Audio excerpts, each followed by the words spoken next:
beaten, Real Madrid were beaten, and other results. Emery, but Emery last year he didn't beat Arsenal.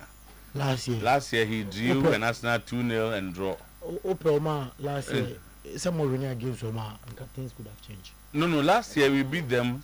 Draw. Emirates. Draw no. Every draw no. Affected. So last year we took 4 points from them. Yeah. And I'm gonna feel first one no. They deserve it. Congratulations to them. 95th minute. Real Madrid them say I issue. I'm for. Okay, so normally the Barca 6 and I say Barca have a team 4. Manchester now. Okay, Gary never insists that Arsenal should not panic after the loss to Villa. That's a game you can lose. I wouldn't be panicking at all if I was Arsenal off the back of that. Okay, so Pep Guardiola, from my experience, I'm sorry, I don't want to feel arrogant, but I have quite experience of winning Premier Leagues and titles. It is the consistency. Okay, you know, Henry, we are going to focus game by game. The players are the protagonists. Of course, we play Europa League, but Premier League is our first target. Manchester United will no longer go after the signature of big name players like Angel Di Maria, Alexis Sanchez, and Paul Pogba. Why not Eka say? Liverpool have identified Rodrigo as the ideal Mohamed Salah replacement after he requested to leave the Spanish Giants. The latest report has claimed. So report and said Rodrigo say Omobium. Okay. And as Salah so say I said, okay. Difficult moment. Xabi Alonso said the referee's decision have driven us crazy. The referee was itching to give the card to Alvaro Carreras. The refereeing has been very poor. The time wasting overall. I didn't like the refereeing. Bacho. No clear. Yes, sir. One things are not good for when you are beaten, then you agree and accept that you have been beaten. Then you move forward. Mikel Arteta complaining about fixture scheduling. Oh, among the players. He's complaining about fixture. Fixture scheduling. Baba, no, you are comparing apples and oranges. Because of the fixtures, no, me boy 2 days no my. It is different from say happen. That been compare you. Now you now Emery no try no 2-1. On Kasai. Now what bo omo say on baso. Boss. Then you plan ahead. Boss. But the other born here to referee there no. Oh, referee. He was poor on the day. Oh yeah, then. He was poor. Oh yeah, then. Who go play Arewa Emma? Report said Negrela cases no. Negrela cases. They didn't find one. Oh, boss, there were details about the referee. Team. Look at your team. There were referees and details about the referee. Barcelona are considering Inter Milan's Lautaro Martinez as they look to make signing a top-class striker one of the priorities for the summer. Max Allegri, AC Milan manager, keeps insisting that the objectives is the Champions League. He does it for a very simple reason. Okay, a Champions League elsewhere, Asante Kotoko were beaten by Hohoi United at the Hohoi Sports Stadium. Okay, so the Porcupine Warriors went into the game on the back of an impressive 2-2 draw. You call that impressive, Solo? Hey, what? Oh dear, okay. So, IMC is set to hold a crucial meeting with Coach Abdulkarim Zito tomorrow. Has a Vox slammed to another defeat, this time away at Karela. Has also beaten Govui. Mediama extended their lead at the top after a 2-1 comeback victory over Chelsea. In Takasamate's claim bragging rights in the Western Derby with a commanding 2-0 victory over Gold Stars. But say Gold Stars one more Arsenal results in Korea. Okay. But say Imam last night there one. Yeah. Basel was slammed out of London senior players for letting team down in Nations FC defeat. Ewa Brankasi was sent there. 3 coaches have been nominated for NASCO November Coach of the Month. Minyan ready about me say Zito, Didi Dramani and wine. Okay. The nominees are Abdul Karim Zito of Kotoko, Basa Hayford of Prat of Lions, and Augustine Manzadote of Baseke. Holy Stars.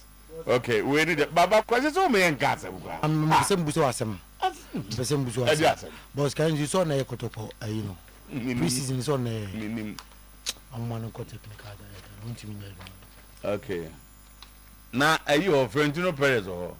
Wow, Nasa Matia Bia or Yamano. Ghana will be on him Bia, and I pay curfew to no prayers Tomazito. Ah, the coffers Messiaba, cough or Samba, or bro.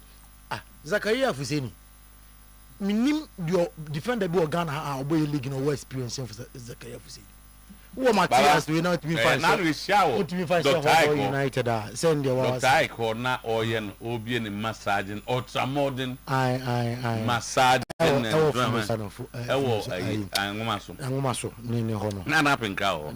Oh, sir, I may acquire my mouth videos. May also cut it so. May also need you come. Oh, Debbie. Come on, you also need. All right, now to one and Yama code back up and Kanjan Kanjan and magic drinking water. Omobasa and HS, packaging is different. I don't know if more. Brunia, you almost no one echo. I do also in a new hairstyle. And Baba heard no, but Chema make it was a block, you know. They are no okay. I know the for any moment in Matos. I know. I can't tell about Kubio. Not to make come for Obia is a can't I see now. And do to me and haram, makeup, and haram, makeup, and haram, job. Say we there, I dare make haram. Uncle. Eti, I don't pay. No credit say, I did no credit say, who denied I was second to public. What boss, Adiaba. Oh, was I say trading? National radio no deny. I was say, Adiaba Fabro coach. Adiako right coach. The disciplining is becoming too much. Kotoko, we are doing Baba, oh boss, I will foot boss. Me just a way up back here, or call you Waba. Why not Waba? Why not say Waba? Aye. Waba now I know you man paid here. Boss, no credit say Jamila buy. Aye. And the weekend you don't move here. Weekend you there too quiet. Oh no, aye. Mokoy, a call them. Oh, okay. A quiet for. Mommy and Zena. Abushanya, Mibra Suli. Some case. Abushana, dear father in hand, on the head of the Babaco short to it.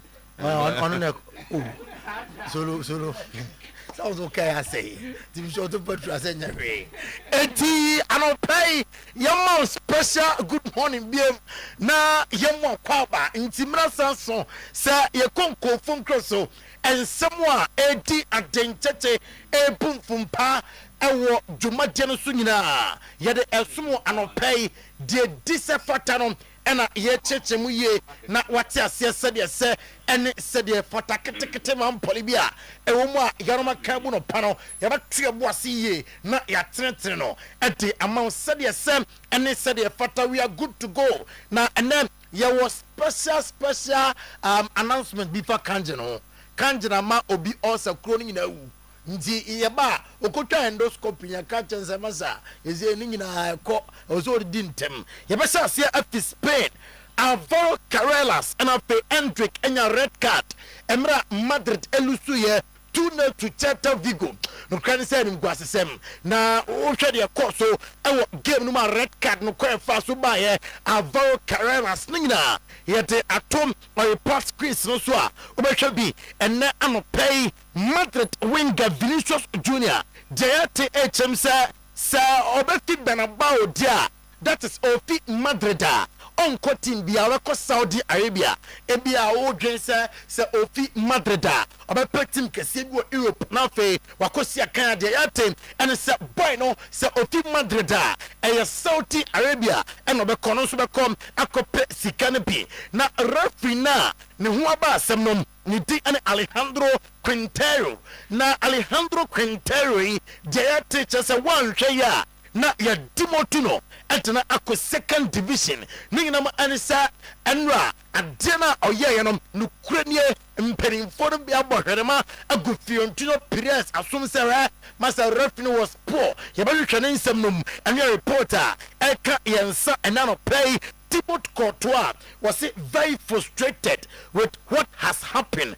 Get up and get yourself together. No time to complain, but to draw conclusions. Masa nyamrewe anyebe complain say I yalusu to Celta Vigo. That be yam sorry tentem now for the next game at the Champions League against Manchester City. Now for Yankofa Wenom Guti or say Tabi Alonso bedru yeno or can sembi or say ni team about different ways. Young Wisan and Madrid nom ayabo coupe and umbe different ways. Na adio beka and say adaptation koso enti oya Madrid fana nyabotre hia say onode obejatum say Chapi Alonso Madrid empamuno omunyabo chem emfa ema monitor obedilipa na empempe top soccer from Europe top 5 leagues. You can Europe top 5 leagues na Emantia.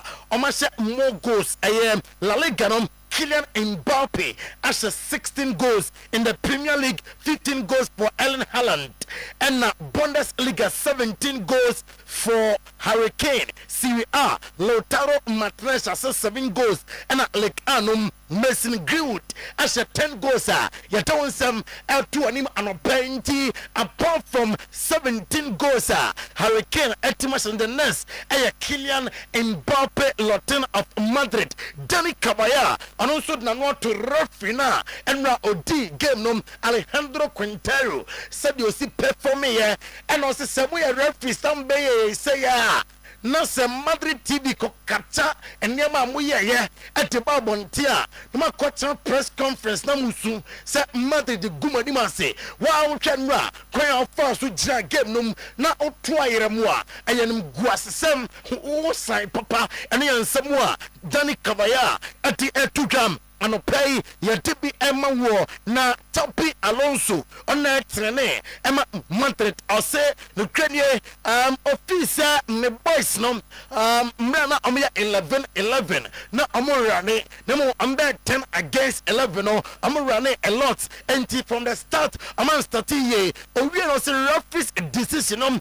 drove in crazy on any team na red card to Alvaro Carreras no it was clearly sir referee Alejandro Quintero a person among Alvaro Carreras red card and referee Motimbo in total na poor and then some Chabi Alonso at the Tuja na Ochechen Semupi after Senra game no banner we na Madrid from a communwa amantimi antimubi. Yes, we're all angry, obviously. It wasn't the match we wanted, it wasn't the result we wanted. And well, focusing a bit on today's game, from the very beginning, the injury to Emily hurt us. It affected us emotionally, and it took us a while to regroup. We started adjusting things little by little, but the match just didn't go the way we wanted. We have to try to move on as quickly as possible. It's only 3 points. There's still a lot of La Liga left. And the best thing is that on Wednesday, we have the Champions League match against City, a chance to react and shake off this bitter taste. Did you like the intensity from your players? No, it wasn't what we expected. After the match in Bilbao, we had planned to play with good rhythm, to press against a good opponent, and we were missing things. I think that after Emili's injury, like I said before, it threw our plans off. It's very bad news. We're suffering with injuries right now. Not just a bit, we're suffering quite a lot. And this one is another very important one that gets added on. It took us time to react. Honestly, our best reaction came when we went down to 10 men. That's when the team pressed, ran, and tried. But from the start, it didn't go the way we wanted. It's 3 points. It hurts. We're angry. The fans are too. And see, we 3 points, Paul. I was sat yet at matches na kawala legaram na doso na e consider say ye be win some matches no Wednesday ye bo adetia Manchester City in a Champions League another opportunity for us to win na fe ye de ema ye supporters no Lionel Messi ade MLS with Inter Miami na oje trophy no and your celebrations na koso oni nabusua. It was beautiful emra nabusua ko yenti Lionel Messi mano ana edina nim emra oje ne meda wiye na ujabde ni se 43 woni adiadia ena da so a uhwe bi ena no pay Ferran Torres ade atuja sa ono de onim ne still continuous improvement. I was ultimate improving not for goals no ultimate asemam for them say I me Ferran Torres Robert Lewandowski anywhere me na best na nine other sound seven amount for kanina no endini tirimu dem da Neymar dos Santos Junior no pra I was ukwa sejukra ewo kotodwe ningina mo waboa ama Santos etime aka Brazilian League no 5 goals and I Oshaya Emra Oboye Emma Timo Etime Eka League num and I say Santos contract num in few weeks about spy no onim de besichna na kuma de I was Santos Oboboko num Ronald Araujo Deate etem se manfo temonya setback and ya date but on say amon prem ho sa boy na emra mpempe and ya juma emma team no na me report to be every sporting director deco say ana be dia and a general transfer window num I was amhwehwemu na amopɛ de bo no fam kakra na fe amotene bam emma na abɛhyɛ Ronald Araujo anai and your reporter eka yansano players Juice Kunde and manager Hans Flick din komo na wakande acha Hans Flick a person obo as a center back and your full back biabiem number 2 no as say running that doors we person me kokobo as a center back and you komo abusuam on it manager na etime edi e wo Barca so no yete report to be say Lautaro Martinez and komo ekoso sa Amram Amaya Juma Emma FC Barcelona in summer 2026 Emra Robert Lewandowski every team Rafinha Diabetu Kenne sa Muamotra Radio Sunu TV so eka say I our agreement to crash that to be a year season we are obetima akwa Saudi Arabia akwa kosia kan no ano pay Rafinha say no kwabia any sense Novak Djokovic or say ono de any hopes nyina and it's a Portugal 2026 FIFA World Cup and pay your dinner at 2 name I would do my so live on Oyerepa 100.7 FM live on Oyerepa TV meeting command play Cecia our England Pep Guardiola on Premier League actions of course so Emra Arsenal drop it points enough on Pep Guardiola against Sunderland number 4 Sarah and Kofowe difficult to break down bad thing now so or say na or say Ukraine Premier League in Cecia Cassadia Obia entimin Cassa what the Premier League nemum ye sa festive period where January February hono sa run in no and the English Premier League ono as a manager our experience a lot to win the Premier League and Pep Guardiola and Sema or the to Marco Correa and so as I improve terms our Chelsea sir obeto so or si Chelsea fue and yanka na no ya say Atletico di Madrid the judge pensa ombra ya juma and mo say na ni je our Chelsea 100% assurance and Emma Chelsea supporters no Virgil van Dijk the absence of Mohamed Salah Gali against Sunderland Asembe and Obeka at the Afahu and say Ukrainian no pesa obekasa bebre do nimni say everyone has to perform and Mo Salah eka ho na a manager decision so best start and answer obi start and a Virgil van Dijk and Sema or the to jam so Fortin is a gift a diamond gift and a Pep Guardiola after say or share Sunderland a come and sir Sunderland anti Canimbino and I say boy no the gift no a diamond. Feels incredible. Scoring at a goal. When I came to I don't feel unwell. He said to me after I didn't feel unwell today. Look what happened. How he runs and in behind and again the ball. Feel when he's in this momentum, in this mood is a gift. He's a diamond. So it's top. Can you just check John Stones?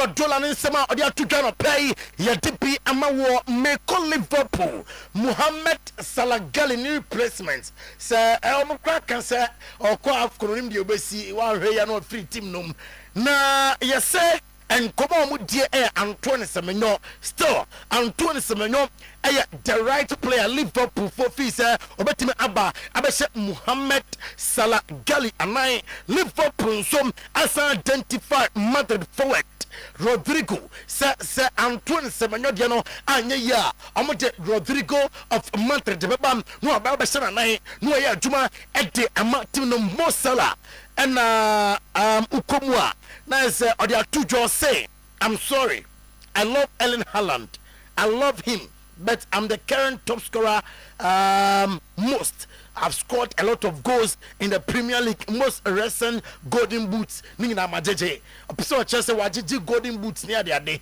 na no sorry Obatiesi Jimmy Carragher criticize no or can send picture no Mo Salah Salah mahebio Premier League no when among concussion me season we last season the previous season before 2024-2025 a lot and I am at the Liverpool and a slots Kasaya Mra on it Leeds United about 3-3 and some way and a slot and Tuja. I think the two things you just said, the result.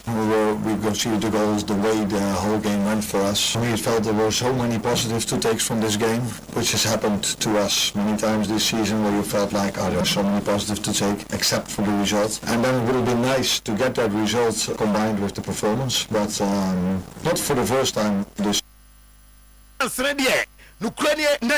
Na results in the and yet another year pay and they are slot Magehi. DNT and move to Liverpool no Anthony Emra na Crystal Palace 4 months for class at that minutes no and I'm catching Liverpool Sienton.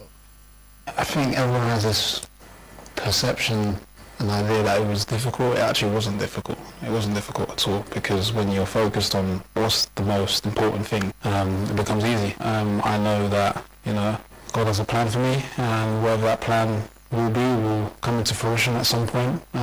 But, you know, the goal and the focus has always been playing football and trying to do that the best I can. And fortunately for me, I get to do it with people like Max. Gehi of Crystal Palace and then Sama or the Atuja and no. Now, young Michael Owen, na na Mr. Owen sir Muhammad Salah Gali Akreti Chaos Liverpool. He doesn't tend to do many, only when he's going to drop a bombshell like this one. And of course he did one, didn't he, when his contract negotiations were all in the spotlight as well.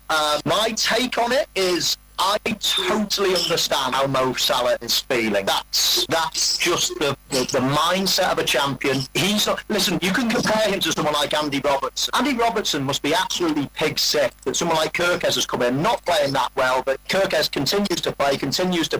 But Andy Robertson has done it in a certain way, been professional, been supportive, and all these things. But when it happens to Mo Salah, you've got Mikel Arteta rotation no say center backs no first to rotate to no see where the situation is what it is ningina and say plus na pra yenim dia Gabriel Magalhaes and William Saliba atima Arsenal say omuni ho enti awasa mo honom enya domo ebo Mikel Arteta abo Aston Villa abaso or say amu deserve set na amutin kunim over the weekend guy na bo sawa ema answer for bamunya musimu bia mama hom popo ninga mo ne se ono de onim pa se ma drop points there na so mama hom popo eno ayensema oruanom enti atudwa enne anope dinina eto anim na Meribika Tata voice no ena ewie or say extremely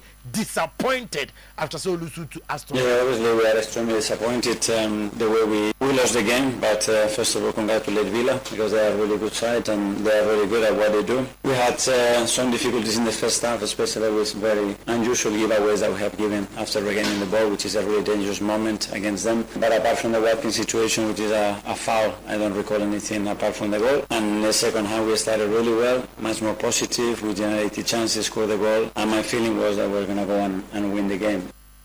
This year, South Fabricas Lusuye to Inter Milan 4-0.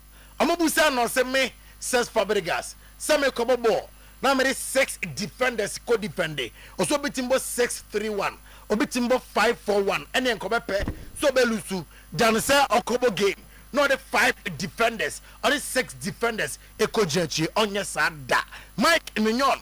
Oh demande around 10 million euros and some poor and sign the contract at the ama AC Milan likely say obeko. Happy birthday birthday to Dario Papa Owusu Boateng and then when I'm fiancé into Dario Papa Owusu Boateng happy birthday Uko school our head top platinum school that buying or class 1 and then I would that it is Dario Papa Owusu Boateng at 6 Hilltop Platinum School that buying Ujina class 1. Now I say class 1 and I will happy birthday papa mama abusuani na say amama happy birthday mini na bro 100.7 FM na bianco ye emfa emao ya wie ne sanom ye tin come with Kangen Energy drinking water and super papa no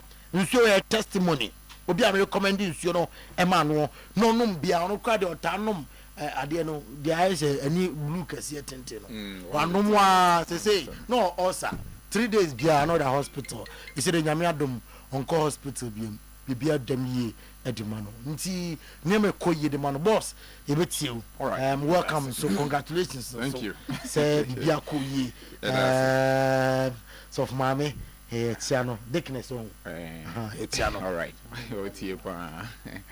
all right no paying so ye chia ahwefo na afi etiefo e de ba Kangen Energy drinking water ya se na Kangen de bia ye ba apomuden komo e ba be kan se enya insuo no ton pese na mum ye ba ye man kyerɛkyerɛ apomuden kyerɛkyerɛ about healthy living anope topica e da enima ye kan ho asem e healthy life during the Yuletide and during this festive season December na ye nya remu na one way ya akoye mpenyufo yi last na me ka che obi kra say minim kra say ya December mu say Christmas month na ya remu na emframa ya bonnet hu say we've entered into the festive season obehu na obi bowa adosu pa enye sight to behold obehu na wadamfo bi na obowa ya betre nso ya ba ya kan say enkyerɛkyerɛ obowa bomɔden ne pade ne katawa no anasa wode wo unsa ebe katawa no say obowa wan kitenkiten nyina no ebi eye bacteria ne viruses a enenam framemu ha obi wo coffee sa na obehu say na spread na wana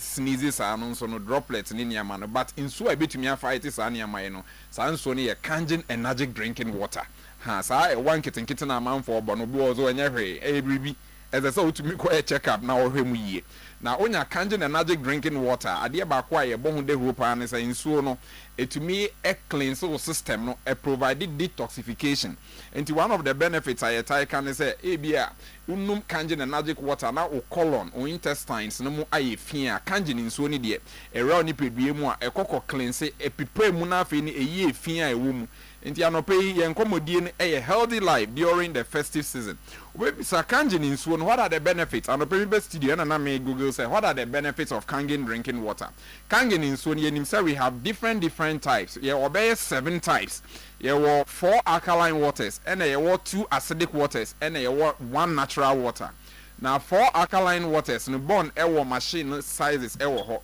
ubon say machine no eso no ye wo bibia utumi mia open 9.5 pH kra be ma open 8.5 pH e be ma open 7.5 pH kra e be ma and afi ye wo acidic water no ya na ye ka say Kangen e boa for skin health enye just the alkaline water ne nkwa na sese wonum abrekra wonum alkaline water na acidic water no nso eno nso no wo de dware oni pedua e boa pa ma ohunam no etoso kama a wo screen no so a wo say we have different panels dia baba isa ka se menu abeyi before na ebia pimples bi e wo nanim na nso Kangen acidic water no o de bi dware na afi ne ebigu bottle na wa spray nanim enti during the day or the office cry na otumu say o spray kakra gu nanim enti wo screen no so I say you 8.5 you 9.0 you 9.5 and then you Kangen no hair color na ye purple enti Kangen de bia ye ba studio e test aside that no clean water and so ho clean water no eno no normally ye de baby food and na wo hwe ase na ye wo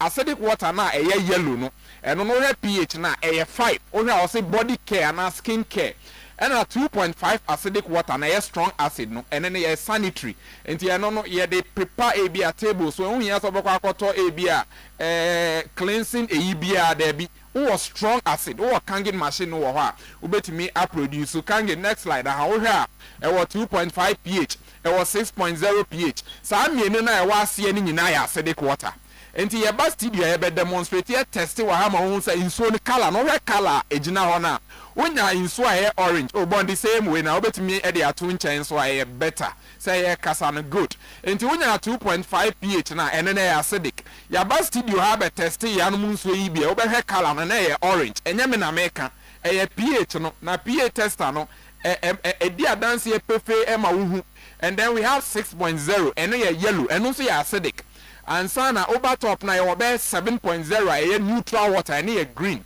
Now if you over top na 8.5 a blue, then you have 9.0 any 9.5. So I for drinking 8.5, 9.0, 9.5. But the next slide. And up me best studio, my maybe frame. Utie is accent now. She looks like somebody who has stayed outside for a very long time. Ofeya osene mame ewo kidney issues now.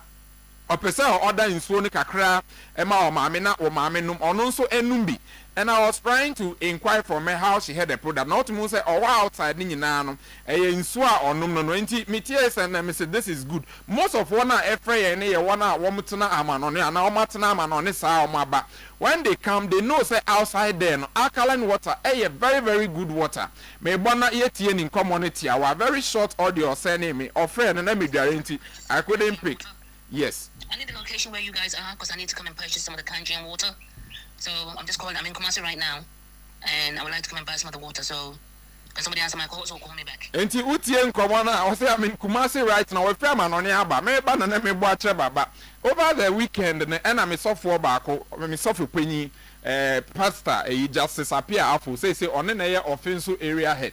And I catch me say okọ ne krase. I think be a honum baby, and no can say drobo, and ne mother 100 years in Suana is seen in China a kanjan, and ne mother can say accurate say in Sua abuame pine ain't no back to be breme. Now on him says any banner crown on say a shareholder or kangan the bussy animal. Tell me software na menenity breme and no friend or say wow, my brewer in Sua one sa abuano. Just when yapo mudin and automate knitting and sunning and them say yes.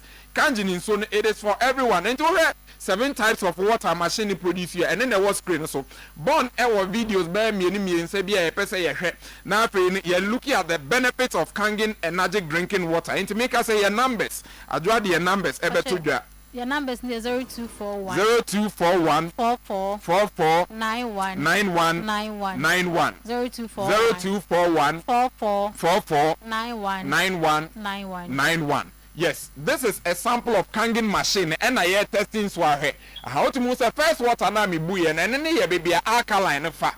And other stream near acidic side no. Open Facebook or acid one and I'm test here and then am yellow. And then a yellowish and a kanjin am I in blue and I say purple. Until they be about me on my next video, no the next one and so they be any a case bomodiana pet PA tester. Unya PA tester na. Ni account in for hani or ye training demonstration ni dia ye see the piano what ye say we acidic water and the kanjin kakraka yellow na ba be blue. Until direct from the machine. Me na me gina where me bubi our kitchen. And I will share in so my cancer or antioxidant properties. Antioxidant properties ni de bia Dr. Otuo-Acheampong say obi wa cancer na onum bibia alkaline wo mu a eboa pa. Kanjin in so no bo a he obo say immunity say mununkum enye clean enye plain white eye cloudy te say mununkum antioxidant ni minerals e won so no mu no visible anyway niwa. Last na etie Archbishop Duncan William na o church na sorry ma anani church members and all catch almost say onini ye benya voice over na nka ebeboa na ne na all patch ne say members ne empe alkaline adi bia alkaline wo mu no omompe bindu bibi ti say kube because a fight cancer we nyina gugu mainstream media so uko internet no so and these are some of the things I say to me say sorry them why it's not just the spiritual because John said he hopes say above all things no bra spiritual aspect no na physical aspect no so no edi ye koyia mind enti holistically no ye can health kangen alkaline water de eboa enye je say e bia benefit ba ko mieni bi ba wanka sa opese wunyini che for longevity aha minim say enya voice ni dia we Archbishop Duncan William a oche ni members ono ankasa no or kangen machine bi mi ankasa na mako fix ya ma no ade bia ye ko service de enti a metumi use no authoritatively nie me try asofo mpanyifo omo kangen machine bia kangen machine say adala no rate na ba fam no okra be 80,000 Ghana cedis ubetumi enya wo kangen machine kangen energetic machine bon say enya voice no cry betumi akọ other slides no so ana other videos no so enti oye one of the leading pastors our Ghana ha amato machine wato machine bi wo ye ho ayakọ install ama no or the airboy juma on so from it or training members say onya kangen alkaline water ebebo amuma yenti. You know, one of the greatest cure to cancer, two things, greatest cures to cancer or things that prevents cancer, one of them is that because it's alkaline. Alkaline. And you can't develop cancer if your body is alkaline. And one of the things that prevents cancer is coke. And we have a lot here and we won't drink it. We are drinking coke and soda. 24 carats of sugar in coke and in soda. Na yanko fasa mamba.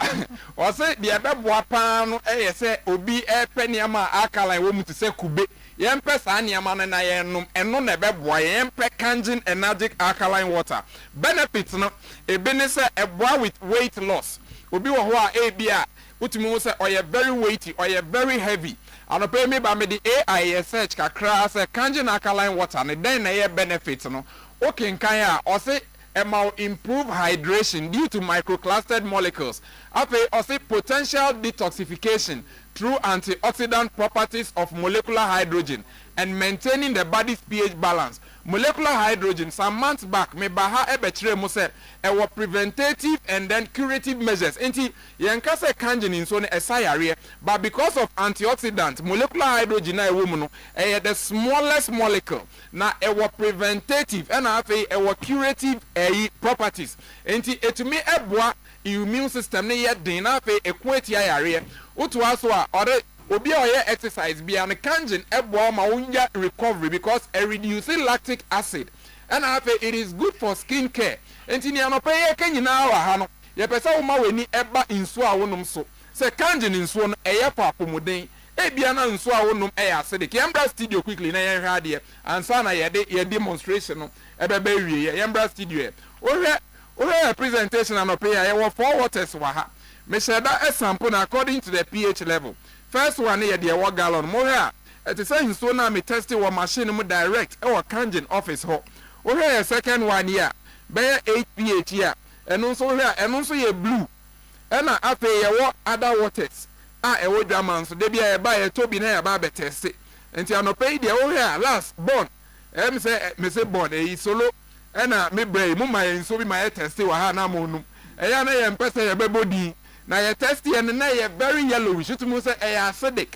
O here carbonated drink we solo te me nchen ha ya na me pe evidence solo sa drinki won say solo de bomodi na smell he so be hu drink ro won drink ko solo smell ya we hu drink a title man mo frapa utu so be but ye check here no eno cry yellowish than the water. Won say difference we very yellow enti we what the 2 pH no say it is acid the water battery mu one way ye na auto we ma onim so me dey me to anono dey na drink some amofra no but omu kidneys omu liver enti ne bomodi na afa enu ma weni embra kangen your numbers 0241 0241 44 44 91 91 91 0241 44 91 91 liver o kidney during this galamsey era per PA test and so na wa test unsu awonom ye da CP right ye to jumadi ni so edi amamu Pepsodent charcoal and Pepsodent herbal toothpaste anopai onum super edi free kange wono abomoden se apostle adi twius ni so eno papa ebeboa amanka bia ho anum no afri ebeboa na abos ne ho ban afri eye emowan ketenkete omoba ese omoba be rase nim na omadu hwamo Pepsodent charcoal ye the fluoride any natural charcoal lemon mint and a zinc and a dia enti maseno enya hoden boss ne ho ban maseno eso e fita afi Pepsodent herbal toothpaste ne the green tea any herbal extract and enti odi twitwu no na eboa na abo ogam no enso e ho ban na maseno enso aye den Pepsodent eno and as I say, also Obia, education is so film, Quadano, Penifo, Obia, Fabi Echucho, say Ghana Dental Association, at the Pepsodent Chaco, and the Pepsodent about toothpaste, no, at the Atum Kingdom Mobile Center, at the Kingdom Garlic Capsules and Bitters, at the Aba, Kingdom Ginseng Poa Capsules, Kingdom Tremendous Capsules, a man drew, Oba, Onumu Abayo Besima Mapa, Kingdom Ginseng Poa Capsules, no, a buam.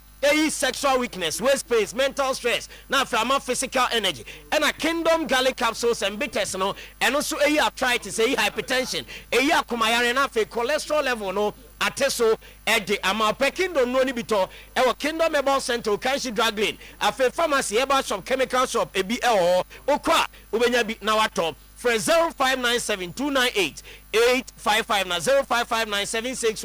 0559-761-144 na waje Kingdom no ni bebre na so akọ e de akofi akonom na niam aye kama e de amount Bosomtwi Rural Bank PLC among the best banking services baby savings account, current account, fixed deposit account, susu savings account, special account, joint account, afekidi account ubieno na ye hwese upesika eye loan Oba ya swe ya ebema sa loan ni bi yema susu loan, micro or group loans, yema salary loan, agricultural loan, yema business and commercial loan ewo ye aswe ye pe ene ewe se adwuma wo ye ne diska bema na ade ahyem na tumpon ye pe ene ewe se wo honum na sembisi na mboa wo ensi ya oba ya swe ebema oska na onso ode ahyem na bibia e kama ede ama Bosomtwi Rural Bank PLC ye head office e kontena se ye branches aka no Kumasi Atonso Agogo Jachi Koko Food Trading ahene makokoben adwena se ebu akwa Atonso Bokura Putoja magazine afiako bia Binchi Market e wonyina ho frɛ 0508-6427-05 0508-6427-05 Amen Scientific Hospital, the best alternative medical hospital in Africa. Oba stroke yebe manako awo honsem away chronic diseases and infections away entinu temi na no pa bia ye wankasa ebe ye ohunipa ena stroke catching on timingo anasa yade bia tan ne so ache okwa enkwa be ba che okọ Amen Scientific Hospital nako ekoje ayaresa e honom be ba che ye Kumasi branch no e wa Twema Tachiman kwada so fo ase e kwan so 18 other branches e Ghana enchi boga wa bibia ni Accra Takra de Tamale atebubu nkoko sunya ne ho se hwedebi so e na afi hoho e ho nyina ubehu yen e ho frɛ Amen e 0277001234 0277001234 Apomodin Herbal Clinic Dr. Sam Nono Osifa ni yade ni nyina bra eye cataract eye glaucoma eye pressure we ni so eye long and short sightedness Apomodin eyi e de free ho e de ama Dr. Sam se bra oba fa candidiasis bra fa waist pain bra fa gonorrhea bra fa ulcer bra ni nyina ye ho adwuma e wo na so ye o Kumasi so for life so ya for kwan ni so on the Assemblies of God sorry no e na edi enimhwe for Dr. Sam 0551 09 8961 0551 098961 Grow Fine about tonic mojadro na Grow Fine dumadi edi oni pedua nim no eso wani eze so kache num Grow Fine adro no ubedidi yie obeda kama unum Grow Fine na eboa ama osori ano pa bia otise ni pedua no ewa ahoɔdene unum Grow Fine na esane untini mama moja edi afurusane yie wom sede be ya o wa onka se o me nan ne mensa ayetitriti oba menstrual disorder, menstrual pain, excessive bleeding, chesa unsebu echi ha nyina no e Grow Fine about tonic and e yan wadwuma e de amount enoi ebi o misty eba kolnake ba smart eba Fred Menseba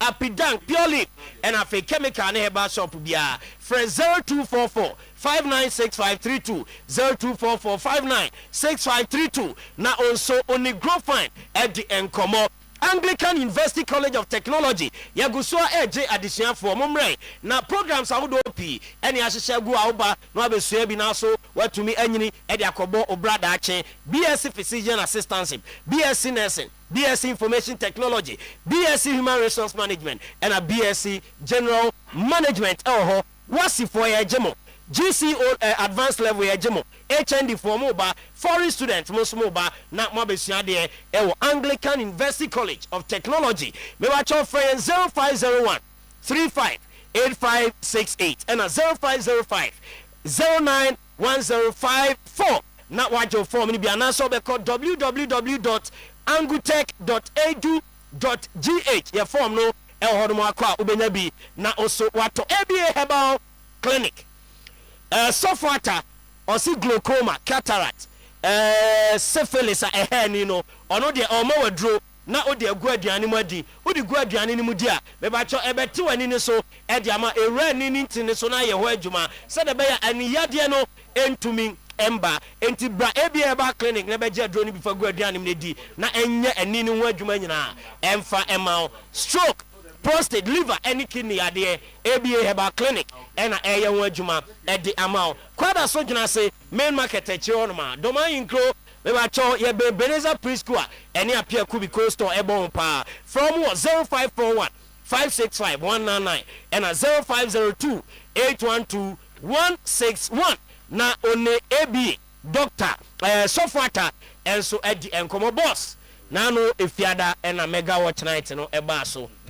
na say aka partners and pairs wow 20th ya go partners and pairs 20th Mikado Plaza Dumbema bad dress kama you be connected singles near reviving marriages now tickets na 500 Ghana cedis for couples and 300 Ghana cedis for singles you be didi you be tonyo masa you be dim komo be bring program no there e packed na kasa for partners and crime yes partners and pairs.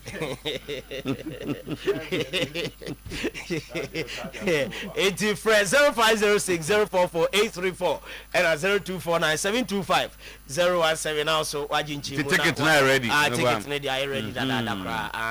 Okay, Zolo. Boss. What's a reviving day? Reviving marriages. And connecting singles and celebrating love. Wow. And no ewo. Extra yao. Yeah, Mikado Plaza. Okay. Yeah. Extra Mikado they just here. Na we no me ame de ba ku bi ka ho. Di tia me se nipa bi a wona ma was dress kama no. Say uchi oba na ukope na. The first point of attraction your appearance. Uchi oba na wo ye den. Ukope na. Pen. Say ha na be connect singles. Here they are our assembly. Pen is higher then. Say pen no dey aware any ba no. Okay. Inti no. Oko propose. O started say o propose ya. O kan brofo na de. Na say oko pen no. I say the why you boni a. O re na chelo bi sa. So to o started so de ne kasa na nani no. Or the hell stroba forms are or shoe no I attack yo no I watch be a bonny I didn't know ba no address kama here pa okay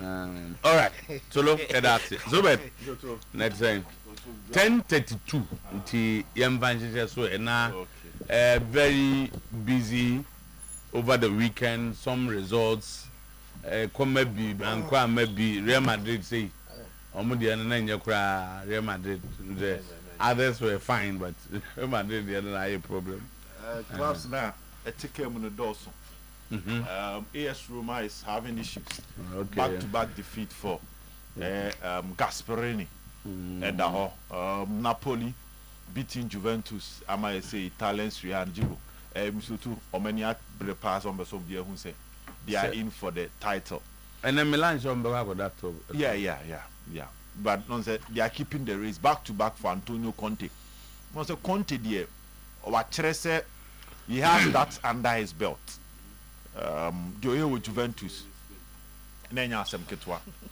winning the Italian Serie A 3 times back to back Erema Juventus Oba Inter Milan he won it Wako Napoli he won it na so to still is in contention our battle then it's a tight one but as a Roma started drop kakra and a yaman common assassin Inter Milan beating Como Fabregas and his team it looks like their strength to do a certain level Fabregas so that tactical stubborn managers maybe the flexibility and his understanding of the game in the suspect kakra on say understanding of the game in the suspect on say flexibility is part of understanding the game and being matured in a game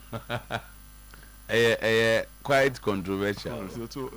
So understanding the game, they're quite subjective. If you understand the game, you see, if you understand the game to be played this way, won't you accuse me of not understanding? So one share because just any one table. There be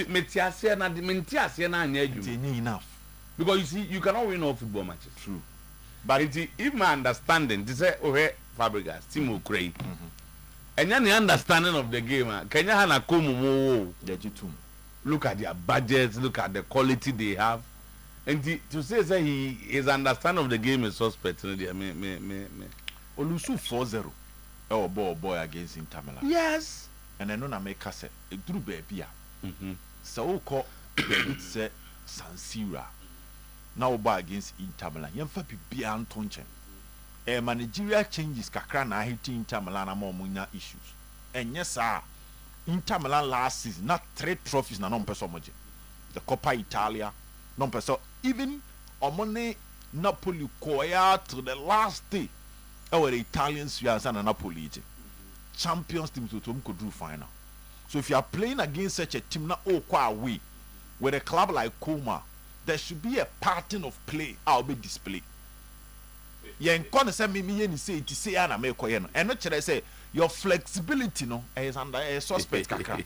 Also the new managers never the last time I was listening to a musician no say why is it becoming difficult for them to collaborate with old musicians near say with omuko studio old musicians ni nyaya anka drums na ntwene ne yebo the obo organ ojina on obo now a directing ye say but I say nyama asesa nipa not piece no ho or time drums ni tuma now obo without playing it and the old guys knew say a lazy job so they struggle to adjust to that there's omuko studio bia no as an answer old guy back we born no next year kwasisa be gu ho e kado donti. That's why they don't normally collaborate. So now they mean to us but to call either the new or the old guys the understanding of music is suspect. That's where my problem is. That is how I understand music to be. And did it get you the results? That is what I used to get the results when I was. It is a name of results now. At Menga in one game, the Arsenal the red card. And Oyi also free. And Omo lose by 5 goals to 1. The way that's true for business, I don't know yes, I no see change in Unko any year. The results nearby. King never boy and some man. So he admits he made a mistake. Because at the end of the day, and it's me and for results number. The man say coaches need be brainy, say. As I say, coaches no pay so much attention to tactical superiority, and that is a problem. It will give you results to a certain level, but in crucial moments, there should be some sort of adaptation and flexibility. So anyway, Amorim is facing that same issue with United. Xavi Alonso is facing that same issue. Madrid. Her young managers, Vincent Company, anybody money bar. Oh, send your born. Say na me bono. Yeah, share your crib boni say. You have issues in big matches when you meet people who can adapt and adjust. Pep Guardiola is Tony nim Pep Guardiola and the Pep Guardiola the Gigi Donnarumma and the Danny Post. Pep Guardiola Emma we are seeing who's on keepers who are sweepers. Keepers who are quick from their line. Keepers who can be a passing options for his team when they are building up. Some build he want a goalkeeper, center backs bet me a pass yamano. No a pia ball na 18 year boss look no on your mabo. So at the point City, he had Joe Hart. What he says Mizoton Kenne and a Pep Guardiola, Joe Hart one compamano. After soccer 5 duran Roman. Kenena Joe Hart one compamano. I know you're subjective. Yeah, them compamano because reason tea on them Joe Hart and the Donnarumma choice could be circumstantial. Okay, what were the options available to him? He had no Akofa Trackford. Trackford Naba. So you weigh what Donnarumma will give you. Yes. Apart from the passing. In the end, I conclude say, and they were decided all of a sudden that you don't need a goalkeeper who can pass. He has adapted. Because that was what was obvious. They are not available to him. Because so you look at Trafford. So there are other keepers who are good passers. They were not around. They were not available. City could have. Remember when Donnarumma was coming. Portugal, Diego Lopez was there. But was he available? When it comes to one time Donnarumma by, I was close to window need close as a baby, and then obey available. No fair keeper. No keeper. No signing keeper. That was summer. Was signing keeper. So yes. You look at, and he went for another one. So you look at keeper now fan. No for Donnarumma who was available. Maybe the only thing Donnarumma doesn't have is the passing ability, but other boxes or taking more than the transfer. So you sacrifice the passing. And Pep Nasa were going in your kakra to adapt to the new game after facing series of issues, because he believed that now he needs somebody that is so efficient when it comes to stopping, unstoppable. Did they make any say these young coaches must understand certain things? Say, as some places so much emphasis on systems, tactics, rules. When you coach now, only conviction as how football should be played. Moto, the old guys had that, but nobody be before for a kahon. Obiano Ancelotti is a tactician. Ancelotti is a super tactician. Because so Ancelotti abduto.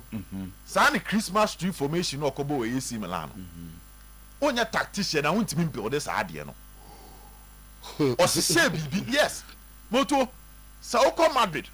Now Ancelotti first will play with Vinicius ne Rodrigo. And the decision to play Jude Bellingham as a number 10. Intervene BM Kwa. Now Rodrigo BM Kwa, not Jude Bellingham as a false 9. What boy I want to me know. He's a tactician, but he added other things to the game. And into no boy, we know about 38%. No, I saw no Champions League. And then I asked now for whom to say F. I'm out for whom so and that is not tactics, systems. But he adds other things to it. Ancelotti nankasa kasa bra o see so no na sa de ya Alonso mo ya na wo mo de yentiase he did that and realized he was making mistakes, and then they move on from a coach that places so much emphasis on systems to a coach that places emphasis on players getting the best out of players and bringing them to the top level. I don't know share nyoma enti I think with time some of the old coaches, the new coaches will learn along the line. But for now, there too much emphasis on tactics will let them down. So to you free to kaka Inter ayadie, Napoli ayadie. Now in Spain, Barca for enya blessing kesiye pa in Hansi Flick. Doto is a blessing to Barcelona. Brenner na Barca woman. The Barca job was a beautiful trap and a daho for any coach. Because this is a team where the ability to spend and use external forces as in addition from different places to strengthen your team, maybe was some more. And then it looks like the solution to most of the problems our coach is feeling is a young cotomation. But Pastor were not ready for that. So you needed a coach, one, or the ability to pick young talent and give them an opportunity, which is one. Two, you needed a coach about bringing the best out of players. And no, any Juma and Flick about it. The Bilbao game was not an easy one.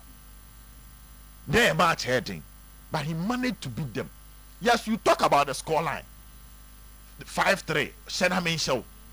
But so too high risk, high reward, and that is the kind of football and Flick able. Now it looks like players need free injuries now, and I'm not too he'll be say Ferran Torres. You time about Ferran Torres in. But every moment to be a coach and your team the same, you either provide an assist or will get them the goals. But to look at a player like Rafinha, the development is still there to us.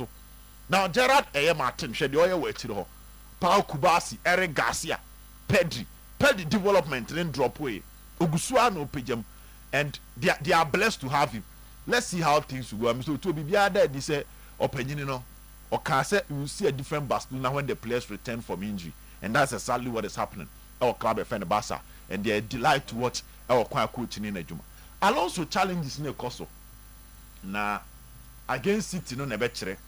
You see, I need the as we be down on a borderline against City nebetre. If when Timia survival against City, no to common be different power. Last 2 weeks, I'm about Madrid home.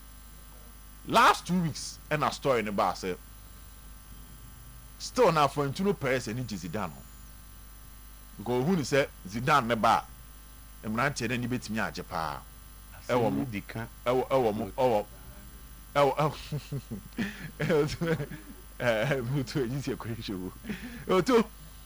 Now, Alonso Ejumaya. The boys are not happy. Now, deep Madrid websites, a report say we're losing the dressing room. No, the last 5 matches, Madrid they winning 1. About draw 3 and we lose 1, and that is the story. He need to beat Manchester City.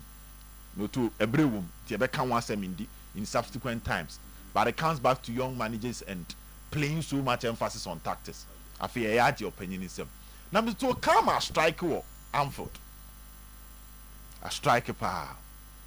Some anona Isaac and your brain a me na Liverpool for any pa supporters. And they say that's sorry after game Liverpool 3-3 with Leeds United.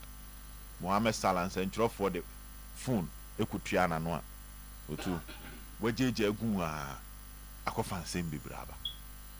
Now Slot is going through a different kind of pressure, and as some of the reporters are saying Van Dijk Sota Salah echi e won komona na ekosum go do say ye drop Salah na bia Liverpool timinya defender papa bia ball na Van Dijk e bon so he no so e be start ya drop on because he's not living up to expectation. But this Salah issue, say different. Okay, I think Salah maintenance papa. Maintenance papa. Okay. What I've done enough for this club, Wakano, even in one interview can be So I'm saying that. Is it because we are going through difficult times? And that the coach thinks that that's not bench hard here. Is that a crime a coach has committed? Salah is performing better than Cody Gakpo. And who determines that? Is it not the coach? No, sometimes you say the coach determines now that. Now for Gakpo no says goals in Salah this season. Baby. And Gakpo has scored 5 goals. No, he has scored 4. So I say weekend way. But he scored over the weekend. But 3 so to go. One should go. Sir. What's 4 this season? Salah 4. Who has 4-4? And so why? But Salah is Salah. So your expectation, Salah now, Salah no, is what is expected of you. So your performance, we judge based on the standards you have set. And the coach says rest a while. And shouldn't coach have the authority to take such decisions? I yet said the Bonibi there and the Binsi that. Rule number 1, Salah is a big boy. He's a big boy. So you are a big boy. Premier League top scorer, I 4 times at the Amali. And they say good. But for such players, okay. Say say a starting season your mind is slow kakra the Amali Liverpool. You are prone to issues. On say clearly say coach in Yama say Salah is the problem. Oh no, he has not said. Oh, there be on casa, but the actions are all you know. Any decision now will take Yama as a Salah na problem. Which clearly no feeling said there be. Even if some form a drop here, this is not how I mean loyalty. Any the Miami club no, the way they should repay. In a place no me bench omo I idea. Let me to so my idea. Na say Vinicius and no be na Vinicius so eja Alonso or Madrid. Because sometimes the player feels that there are days he has carried the team on his shoulders so when others were not performing. This is the time I also show me support. Now the question you ask is that system now open. Is it even bringing the best out of me? And Liverpool should be playing a system where Salah should be part of the front two. Because Nimfie na ekɔ n'anim no. Say adwuma na yɛn twin free wings no. On to me nyane saa. So your game must evolve with him based on his strength. Enti obi say Van Dijk, obo na 3 back obe okay because you say Nimfie ni kɔ anim. Obo na 2 back. Now obo full back so omo kɔ. So onko cover, biem nko cover the assemble no. So the system should not be exposing your big players. And that's why some of the players have issues with the system. It's quite interesting. Me them told me support to Salah 100% because they are not treating him well. He should not be on the bench at no point. And even if he's on the bench, at certain times, there's some opportunity to come and play. He's a big boy. Last season, he was your lifeline. Big players, he's almost trading. No, so that is what big players comes with. But we are going through torrid time. Sanjay Kakra, we are going winter. That is not his decision. Or a player, he's not the coach. The coach at this point in time, I will be sacrificed. Everybody is being selfish here. It all Tranche and Bebuamia. Also, but I'm saying that today, coaches since Asalaba Liverpool said they've changed coaches. Yeah. Coaches could be sacked at any point in time. So you allow the coach to make his decisions. And but say what change the whole so, Liverpool. Also now he feels that if Bassi, then I'm the problem there. Any Obian can't change a problem. Nobody. No, that is that is how under the bus. Now, now he's feeling that if he is the problem, he will leave. But nobody says you are the problem. Let's changes in reality. As the coach is still, the coach is still considering options. Hey. There's a coaches in a general transfer. If coaches cannot put players on the bench, then what are they for? I'm sure we might not be privy to certain issues going on behind the scenes. But I feel that for Salah to make this comment, it means that there will be some form of undertone. Either he feels that an impression is being created that he is the problem. General transfer window ni me kwa AFCON December. Me ba my last match me kwa. Me ba Montomi. Oh, nyaisa. Montomi ya, say me win ya. Me de ba tena bench there. Montomi. Na Monto aso mbo mo ball. You might even make money to go and sign other players. This same coach Oba Salah time and now contract issues abai. At least what we know, the coach stood by you. Only Van Dijk near they mustn't sign new contract. Last year one man win here. Now me hit league table way by week 4 or 5. Anymore Liverpool was fine. Then all of a sudden there's a problem. So the coach will weigh options. One of the options, so the Tranchania, the other 2-3 matches are to the Metranche and no some the Metranche and Amako. Anyway, I asked now my members okay, and I'm Arsenal, these are matches are not near percent Arsenal. At least where I predicted a draw for Arsenal. I wanted to see if Arsenal beat me a survival with a draw. It's still not over for Arsenal. Venues Arsenal could lose, losing at Anfield when you're starting league and Liverpool on the form, and also losing at Villa Park against Aston Villa, too. A team that has the ability to win the league. You know, he's so underrated when it comes to his job. 3 Europa League titles with Sevilla, 1 with Villarreal, getting Arsenal to the final, coming back to pick Aston Villa, and now from a team and a battle from relegation after Senoma Kofa, a legend in Gerrard, and now a transformed team. Even a slow start this season, but now they are 3rd in the English Premier League. Okay, now United we don't want to see that happen. Against Wolves, say ABC. Wolves for 2 points. There is this movie, very popular movie. 2 points. I think some friend Money Heist was saying. We don't want to believe say the revival for Wolves Manchester United. And you can say United must beat them. End of story. If Amorim feels to win, he should be fired. Zach, go so too. And after the Celta Vigo Madrid game, must start Edo Munse Ponte referee ni se referee no. Or the ajum boni na ajum bonu ni team no de ba onom no. And almost say ni is a graphic na ni grader na say ni grera ni officiating na esi enra e obana ba onom no. But say you see the skereka for example. If you can say as a referee no be na as a wa for bibia ajum boni bo entry because one waje a foul for Shwameni which you should have been booked because Bono Madrid air attack it and not stop one from that A. Watch a foul.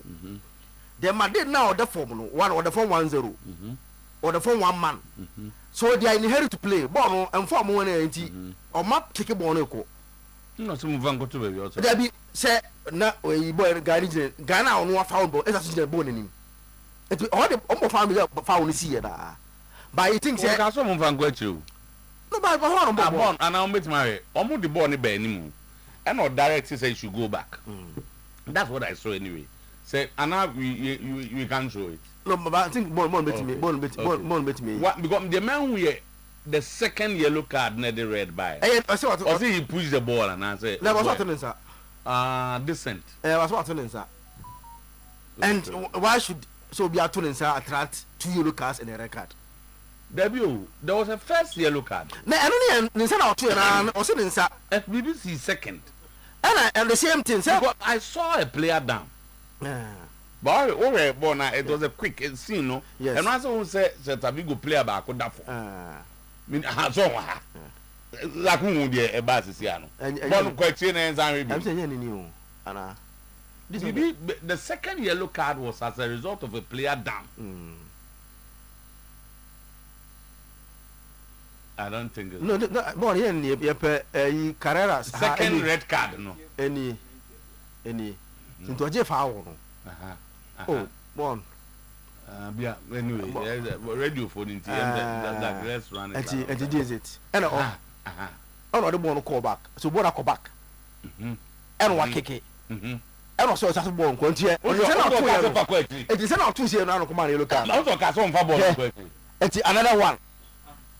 And there's a player down there. No, who's a problem is a one. What's your Alonso? Almost say, one of the formula. They are delaying time. I say, I did throw my yellow card. Or told us about, or told us, I know. The man card knows how to do this. Oh, yeah, say, you say, now do another look at Tonos. And none yet descended. I also told us. And how can why should so be out to that? And say, your man yellow nose. Did not come. Well, not telling now, and it's not fair. So, in Tenama and I think on this record because actually the first one. This is the first one. Then who's the time? Second one as well. And in succession would over. Or man at one, in succession over here. That woman yellow. Or the money, that be our baby or money. I'll not the money bureau. Why would he didn't go. Or man, the first one, no. Who's a two is the first one, no man. I was also in semi only say. Oh, here, who's over first one. Oh, I didn't send you. And also the man. So, I think it was okay. I saw the player down. That is a but ABC that a 2 bad for results that Oyerepa did. Nazarene man on that form one. No, but another moment, even with the one man down. Do we see the team that were playing creating the chances to equalize? But I think that is just the problem that they think say or more with the officiating about a bad results. So when you lose at Banabao to set a figure 2-0 on any day beyond a bad results, no wonder. One man quickly. Who say all kicking ball no quickly yellow no. They said time when the referee was coming. They said if you say a passing man. Oh, okay, so more. I referee stop the game. And no passing ball, but if some ball come out, I also cast on for ball. I said because they don't know why the referee stopped the game. No more problem in there. No matter is and almost say let's see referee report now. Where they was say match report now. Or say in the 90th minute, one we uniform.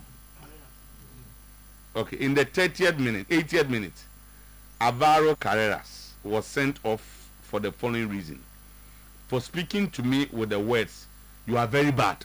Say, "Oh, you are very bad." In the 90th minute, Hendrick no say uniform. At the bench. There be say Oyerepa no park no so free. Enti Carreras the na ye you are very bad. Say o man one no so wasa. Wasa. Awesome. I see you are very bad. Yeah. Almost dress room na bit I lose on dress room and the players kept on cursing the referee. Dress room was did you terminate the easy craft after you know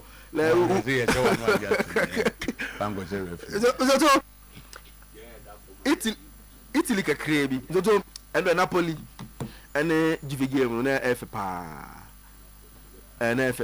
but Juve have shown say recently since 2020 Muntimin ko Maradona nko pick even a point since 2020 mko bia Napoli show mo and then Rasmus Højlund scoring 2 goals for Napoli to beat Juventus and so now more first on the league so and some na Oyerepa we say Fabregas and Luis Enrique Mone Pep Guardiola they believe in this our style of football. They think say we should not change our style at any point in time, whatever opposition that we are playing. And only maybe only Inter Milan, even though he lost 4-0, but he dominated the game at San Siro and have more shots at San Siro than even Inter Milan. Second half, the opponent over 60% of the ball on San Siro in the second half. That is only style of football. He thinks say, and no quite say you San Siro because you Inter Milan in Tini. We should change our style of play because Inter Milan. That is their style. And Luis Enrique has never changed his style just because our opponent means no Sam low block. So that is their school of thought. And South Coach say they've been successful with that style of football. And he thinks that baby and that's why he came down. He's doing this with Como, relatively low budget players. So the question is that just imagine say he's the one coaching Inter Milan with that cup. So Obed points in say if you cannot adjust, it means you have a limited somehow understanding of football. And said this is how I know football should be played. Intimate there. What is saying when I say in my bond? Yes. The Amorin can be say this is what I know. Inti nyahana me besisa. And no besisa sana say their understanding of football is suspect. That is those are his words. No, he also or the South Bona and there's a FIFA on the league logo. Sasta na or that you on the league logo with Como. He said that's why Como. He for a Como to go to San Siro. How many teams are able to go to San Siro and dominate Inter Milan? But Okoko dominated. He lost. He admits that he will lose. But I see, what he believes the football. Everybody say no. I won't change it and go and defend it. Because I knew why a team should defend like low block. Some people could defend against a team. Only he believes that. No, coach is almost almost successful. He said the Champions League winner undefended. Luis Enrique, he doesn't only defend defend. He believes in attacking football. Also, be on understanding of football, how it should be played and how it should be done. So, that is one area I say. So, Arsenal fully drop papa. Who follow my podcast now? Almost say the thing say captain now, Odegaard. In the number 10 rule no and more cry almost Japan me say we follow my podcast ni nyina almost say ntoto ojibo ni bia na the passing lane air one pe Saka nko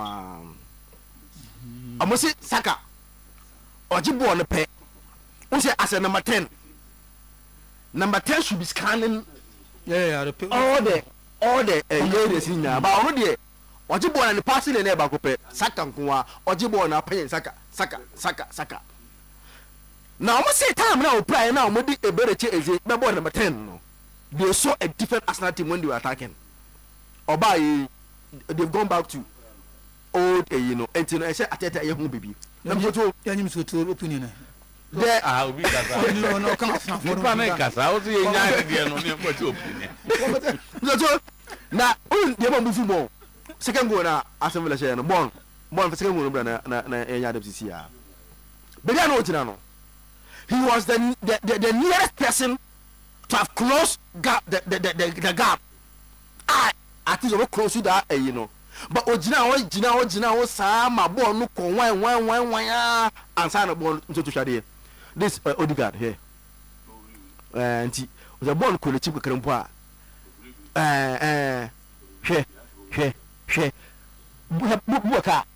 So we should be crossing that area in them. Or quite to share. Born in a born about woman of the Sana from Bobon share. As I follow Japan, we say I should take a decision on Odegaard and Eberechi, which because the things that he's not helping the team very well. Now, and a very good lose for us, and a good one for us because we are at the table now 2 points, 3 points. It brings pressure on you. Last season, the boy Liverpool said, "Omuchi, not government, passing the Dawson." So they were comfortable even when they lose a game because the gap no something there was also pressure on them. But say they 2-3. Now you go into games with pressure. But the good news for us is that their next game is against the Whipping Boys. Man, who's morning before you call them Whipping Boys? Oh, but say, we are using what has been done already. You see what will be this is in the last week. Obi has all of a sudden now so form. Who they heard from Sunderland? From Debbie, who said now what bet Aston Villa? Well, Lusu. We are winning 8%. So Chelsea, but no match Barcelona. Wolves is right. It be a Wolves to the name. If you are Neno, almost so let's not call them Whipping Boys. But City has picked that right. They picked the right time. Because said almost dismantle Sunderland. Sunderland, and you see they also getting tired, and it will get worse next week. When Afcon boys and a West to say United Afcon say we are playing. Say some of the countries who allow them go. Yes, a problem, baby. Like no, when I think they are about the 3 best players now. Yeah. It was Mazwai, Ahmad, and then Mbeumo. Arsenal then they say them say league no ho ya ba se. No ya ba se. Meta Salah pop. You see Salah who usen kakra de e ba ku bi o. Ba e kwa ba ku mi oni mensa nya kakra bi o. Obi Percy say if you blame Odegaard for the second goal, then Eze2 is to be blamed for the first goal. Neighbor is so number baby. When the first I said border baby. Mr. Cho, please, what's the whole bet and apparently Lakito is agreeing saying it's true. Salah isn't the only player who is underperforming based on but you watch it grabbing better for you. We chasing will be our view, but they be our starter no.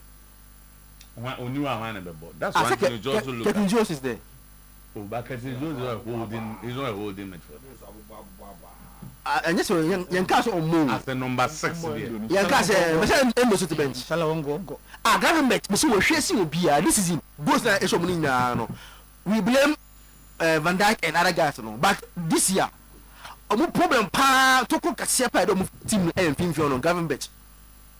And when ye McAllister only let our boys and Omoja.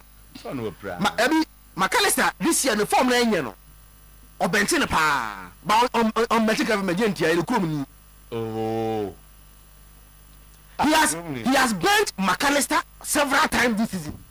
But he hasn't bent government. Kwadigapu afiwe upe obi awon say na I'm push game maybe. Oh, she is supposed no 90 minutes. Eti when you are Salam to then you look at Kodigapu or Marshall so 90 minutes. Then the court want to paint a scenario say I'm the problem. What is this open this now? Tranchen oh, sir, I have to find the solution, and the solution is silent treatment. The problem is silent treatment. Or Tranchen, so I want to meet you. Who said, Uncle Sha? What's the back? What's the meaning? Never found there's a league match he won. Although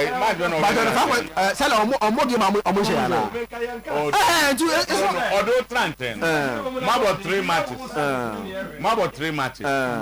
I think the only one against West Ham. And also be. And look at the Bobby. Second Bobby. The same dropping. The issue I have with some of these guys. We a team of about 20 something. Yes, we agree you are Salah. But born results. Well, last year time go to the old Tranchen. I didn't go into. Let me try options. What's the what Tranchen don't just. Fast. This is the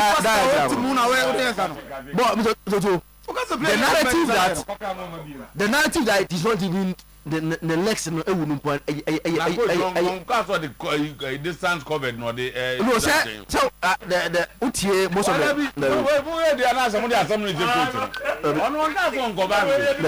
who say Tino Muka be the Tino Muka and of when you want to Muka. Meanwhile, this year he's really running more than he was running last season.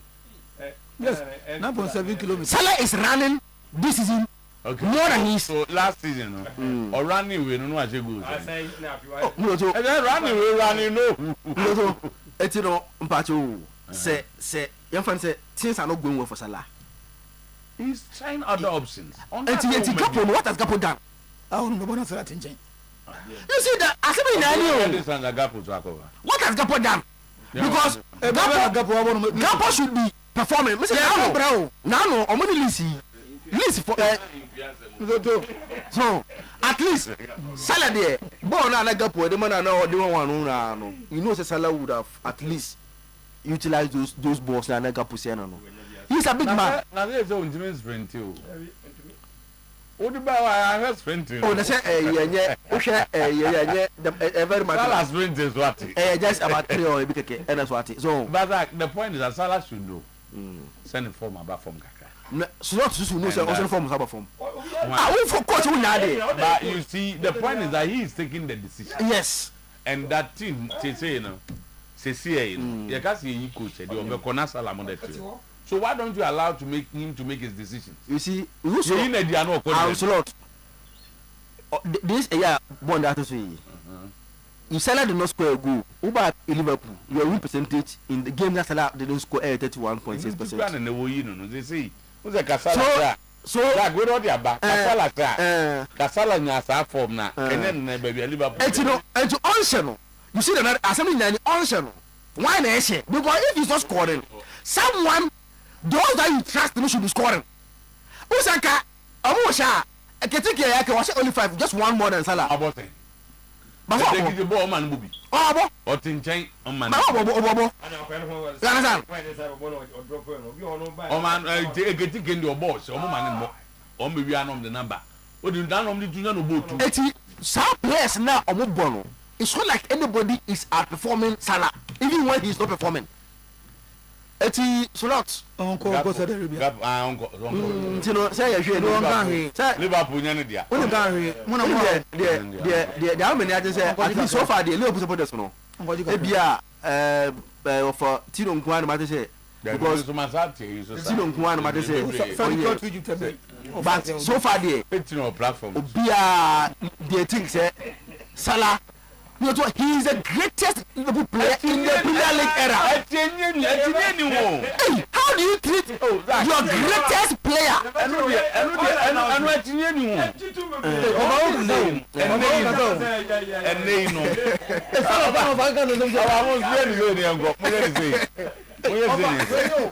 what Salah has done for Liverpool, the Chiniano, but me challenge that and say, Enka Salah as a legend. An icon of Liverpool. The problem, this is where you lend your support. Yes. But to come out and be speaking like this, I've done a lot for the team. And then somebody wants to throw me under the bus. Somebody want me out of. What about Brazil team in India? I have disrespect to players who come to they know that. One more answer. One more, you know. One more just bench. No, boss, your grandmother when Nick is a case of conservative when Nick is Timino. I have also if you are my tea. Now, maybe I'm running money then see. Salah is legendary. Salah, Liverpool created for him. I don't to no room. He can it there, and I'm going to find I don't want to get he was actually the best in that's in lower Italy. Allowed to allow the coach to take his so only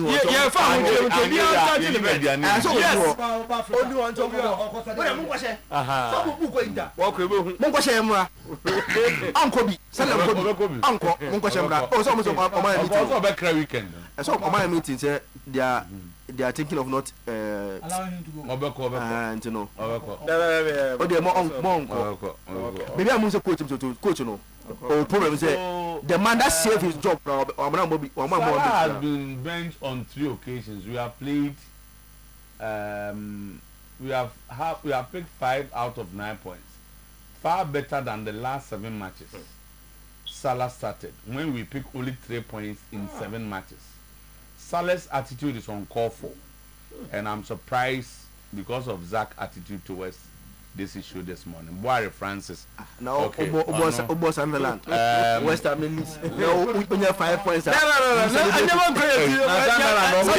Sunderland. Leeds. Lampard. Hey, Zach, who now West Ham was in say? Leeds. Sorry, yeah, Zach, you have too. West Ham was up West Ham Leeds. Lampard, as the all-time top scorer of Chelsea, was denied 2 years contract, and he had to leave to City. Does Liverpool belong to Salah? It's time to get rid of him. And not even.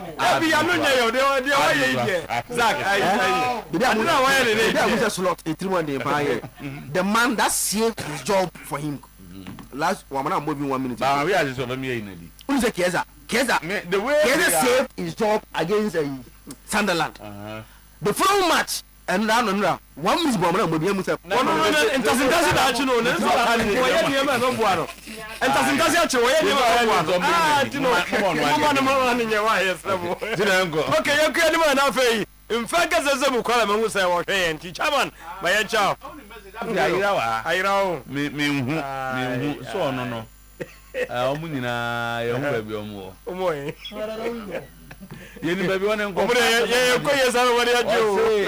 Watching guys from Columbus, Ohio, special greeting to Sir Ubet. Only legends understand, and the entire crew. Hey, Asama Bana. Obin K. Francis say, Obin K. Francis. When I say, enter I've read it. What Robert is saying is really true. Okay. All right. Do you know? Okay. And I pay you make out, sir. Love a Cadian and India, a while near Yako. Niman Dosso, Nemum, was even twofold, said your India would dear. Come a beer hot here. What did you hold out Pierre Cobian was Amasa? I bent you, we a guy when near beer, and until at the end of the year, the Obadino Bonum Nakrano, a dinner bacope, uptown fools, will be already to hover the piano, a group from Tubra, lunch time, supper, breakfast, nothing, Wagra, Ninian said. Ya dwene ho promo na ye no ye ya to mo atu bonya nyina no ye guso aye so do fovinsa na mo nkopa chicken noodles anka mo to no 160 Ghana no and na wo to a 55 Ghana and no sister series impo wow sounds na assorted fried rice come to 210 no and na wo koto a 99.3 assorted jollof no na nka 210 and na wo to a 99.9 na just say yes the tie ho no toasted chicken boy no and na wo to a first nanka 180 and then 75 Ghana. I was watching ye a cocktail mocktail. Yes, I the local foods aka ho fufu bankum and a watch. Yes, I know that. Away, Mamadi Nabu come out say rich self-filling station home. One more I report JP filling station no. We be here bombs here off Ahinsan State Road one more. Sounds no come from here. It is a from NPA. As well at Demra, yet petrol filling station NPA. Need our petrol. You station or color when you owe me a home. I better know what day. Okay, petrol. But who also that's so and now come room and you opposite to Faruko police station and a Kenya say a Garden City University. The number name 0596 922 066 0596 922 066. No nya uptown fools at me Eddie. Abusia Momadim na make us say obi atwa take it ato wo home wo twe ase na medina ne nkwabeche no na bre na so de onya ntwa take it no wo to susu no kakra ne mum sana mesro ma honya ha ne mum ekobe ka week no a pressure ne ana no odin obe yeso dara kwa benya bi obi be ye osa obo nse eda no nkoduro no na he black market obi akoto ne de ene ese etre na Ghana ma mento ma fa pende Ghana wo so ade wo so kom sanse bonya ni jeni de ehwa ne Mecklin Hotel 28th of December 28th of December Mecklin Hotel you men on see kan ne nyina no ene se the legend Nana Amachide de abrantie sha ne nwombo ase no finhia dronum ene wo mu yi ne esi da bi occasion ti say no ubehia omu so ne afie nwom no mabobie na de mrantie na blend ai jaba kwaku a tunya ohine makisi na kwabena na na adwuma na me no osi fuma che anti ohine makusi kwabena na champion family samini na je say wa combination masa no den yes kafie be 300 Ghana for regular standard no 500 Ghana na VIP no what 700 Ghana se CF phone no yeah said that Mr. Otuo no Bosta 713 star matom bode ma yi pa be so ton sisia star 713 star no about 33 star 50 hash star 713 star 33 star 50 hash uwie ya pekukro obebo options no didi so a woto ama wa ho woto ama obi obe request nyama bebre uwie ya pe na fei wa wie wodada bene so 28 no aba ebiam so ye yekuo mene me yire ne me ma ene eba mu hia table no a ye ba reserve anim ho papa no e de ama mo na ho number no eye 0550 799 375 and 0554 458 769 na also what me aye reservation no e wo hono e dan ye kwa ubehunu filotimo filo no de obia enom sansa no so na de you huge vanilla apple and strawberry ni nyina no say vitamin calcium protein ye de afrefa de ye eye fomfie bia na wawuram sesie no amen ka wo say wonya to be comfortable gazo kensi bi ana whiskey bia fomo modin na ye so muduro utumu say yes test na no dem and the provision no bi nko say shop no masom mo nyina no filo ano ana also wonya bie 0599 990097 and 0207 939 968 na nyama ye edane de afie ye poso yema yenko 2026 ni nyina no ene se ebia yenim na ebesi 2026 sa kobansa dollar ne pekia masa cedi no ontimi stande wonya pekia cedi no edi ne hene no ma menka wo se Rosters Roofing was if I could so na bow down so Ning Anderson chance no your aluminium product and the umbebre a papa and alu zinc a papa so Ning Nanomeka nationwide maybe a Rabiano as some then say 25% Yatidia free so 0501 453 869 and 0544 338 042 no nya Rosters Roofing about down so police ni na ye dro no enenti eye sharp imbut eye duma sharp wono mu a tesesesi na diabetes no na jeje ye also na beko cancer no hypertension UTI candidiasis body pains just one break of stress no wo fam aduane so wontimi ntibi ni a wadro no eye police ni na dro enko agina nsa no abua omode nkoto bi awie ye na bedi ho adanse e chena herbal shops and pharmaceutical shops 0246 20 84 96 0261 388 149 then nyama di dana kwam make awo say Samara company one the car Chaco toothpaste ediaba car Chaco toothpaste no ya na me kase man no kuya say enche e kwa na ne ma menom eburu body tire owi odi bidie waka frafra bro mu wudi twa osi a wose fe osi na me hwe osi a fita no oni agye enada agye no wei ukonkon gutom kwa no a sada agye ni ho enom ene yakofa car Chaco toothpaste ediaba sa adwuma na ye sa pa osi fita uwie pa konkone ne awe na Africa Council eye free on no one adwuma kro na car Chaco toothpaste no eye ene nti momodem so be wuro mo shop provision na fei masom obenya bi ato me kakala no agem so happy small o 0246 864 798 and that's 0501 462 na nyama de na kwam wo share franco a abosoma de beba no ene se me pese me kai man che no e wa akiri no se da bi me de nya ne ya nkrofo be ye 2 days a omo so ma wie me de matete me nyama no so hwi 40% obi ti ade so 40 a bra wo ye so fo wona na se Trimu Asempa, Nokia, Samsung, iPhone, Smart TV, Franco ni air condition no no whether we pa now the about the Nimbia, Masanya better we pa washing machine, microwave, blender, CCTV camera function, monitor video anytime, anywhere. Me can say we pa, no my cow so called Jabba Challenge Bishop, Adum Old Melcon, Kofor Clinic, and as a new Kajetia, as a day the ho, so 40%, yate, Eddie Friso, 0245.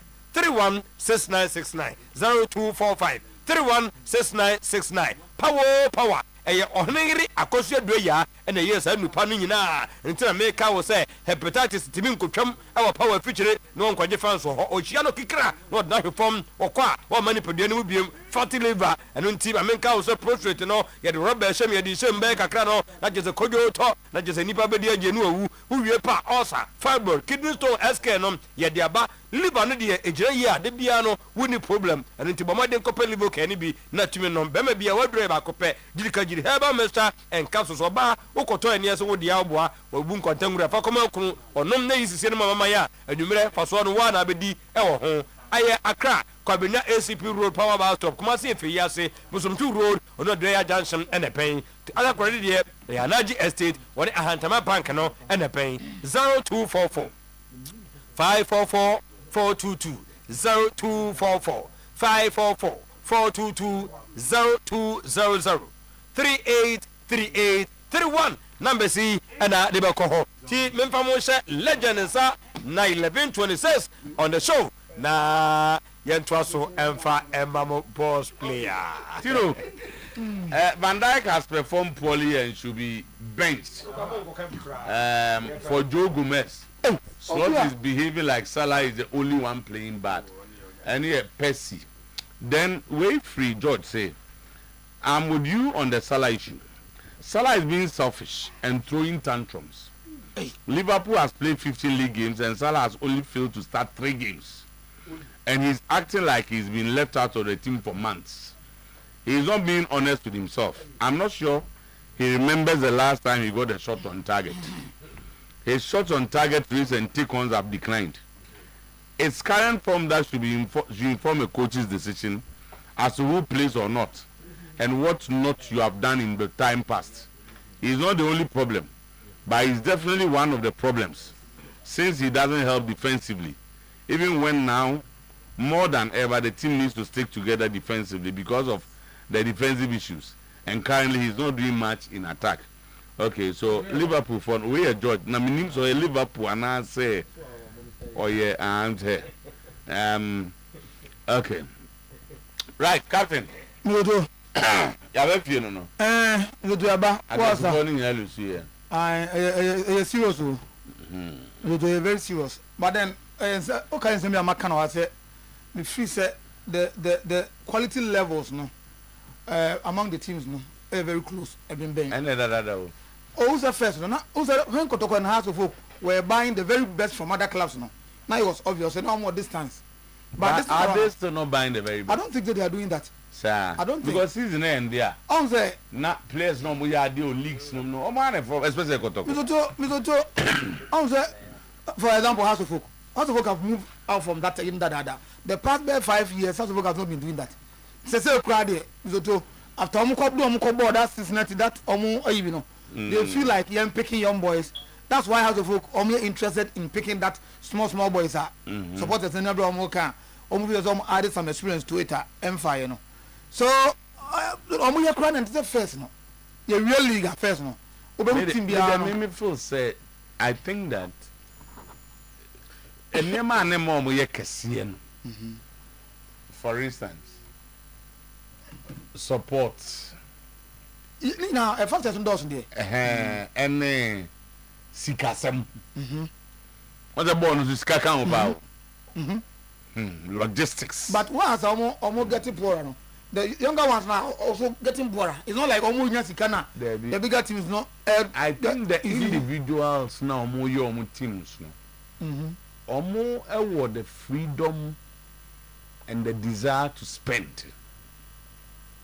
They make what I say. Omo because now meaning the number of people I may follow Kotoko. Hohoi.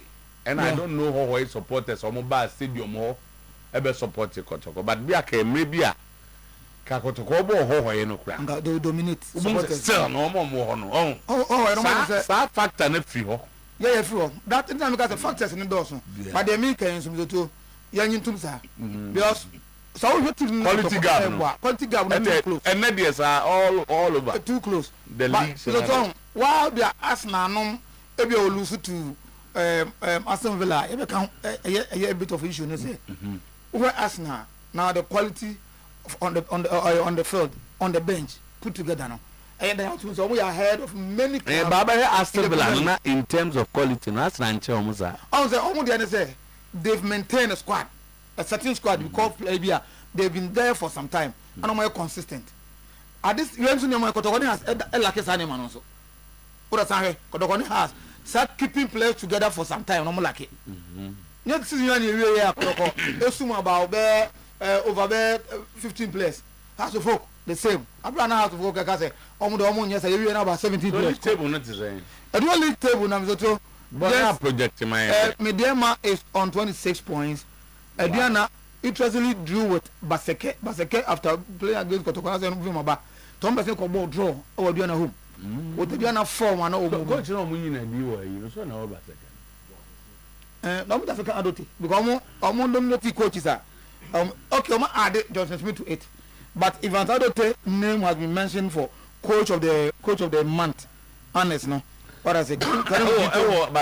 Yeah, 3 coaches have been nominated for NASCO November Coach of the Month award, honored for guiding their teams to impressive performance through tactical discipline and strong leadership from the dugout. The nominees are Abdul Zito of Asante Kotoko, Bashir Award of Heart of Lions, and Augustine Evans Adote of Baseke Holy Stars. Smith is the head coach now. Smith still. I think okay. Still and when are you head coach in the government? Okay, November there. Then I think that you better find out. But whatever been the case, now the league table, no, as it stands now, no. I don't think if you're mad Johnson Smith. Aye. This I don't tell you.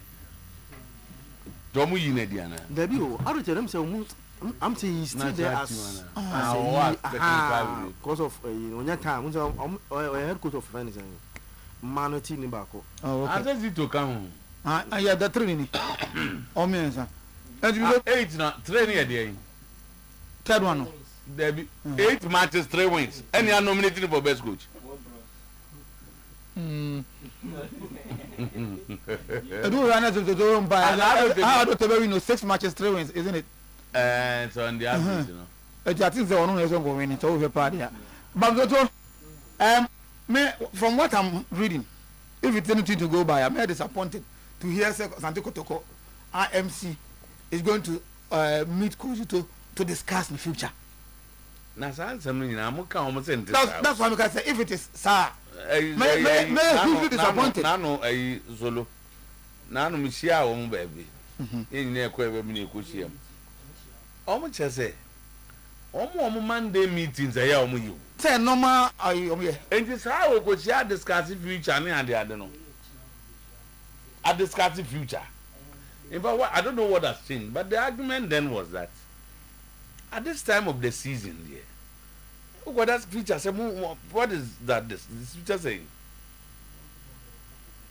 Oh, that thing is. That's That thing, so that's what I make an. So we wait until China meeting. But what I know is a technical meeting after every game. And of course, the team cover ball now one share. So you have 1 or 2 questions to ask. Coach, you have to give an answers, especially whereby Mizoto, the coach, is quoted to have said they lost from tactical indiscipline from the players. You see, the coach can know they lost from tactical indiscipline from his players. It means to say players fail to listen to instructions. Robbie Adibama maybe a player no will jai kwaya adie eye na djuma and eventually no more alusu these are purely technical issues. Ghana Konya has that problem behind coach Kwesi Ghana call I think South Africa 2012 or so. In that game, Badu suffered. He was in the game everywhere. So the game Badu game power. But key movement, eventually the next game, the coach substituted him and replaced that. No, explaining. They are not a number being your man. You see the point. And they in the game, cross substitute. Now confront Tiasie. But who's the football will be over play.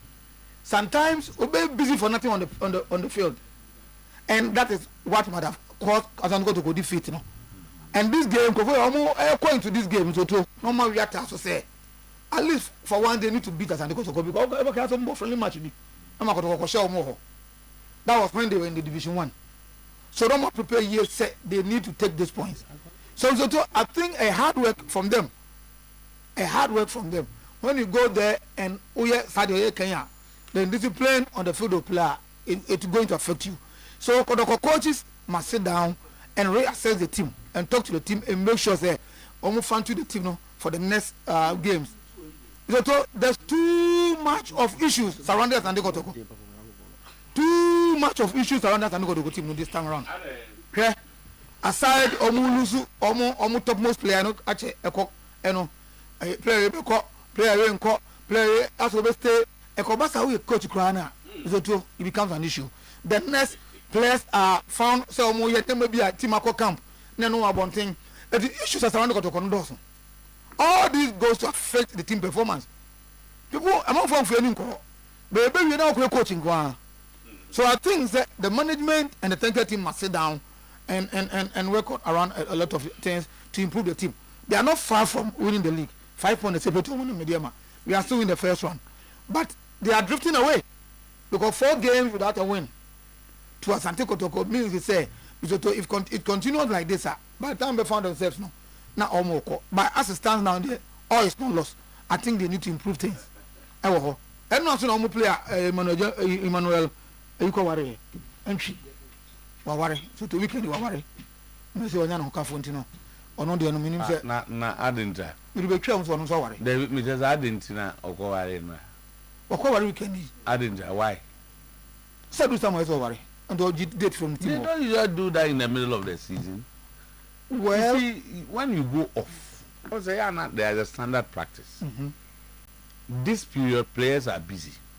Yeah. And you know, come off now.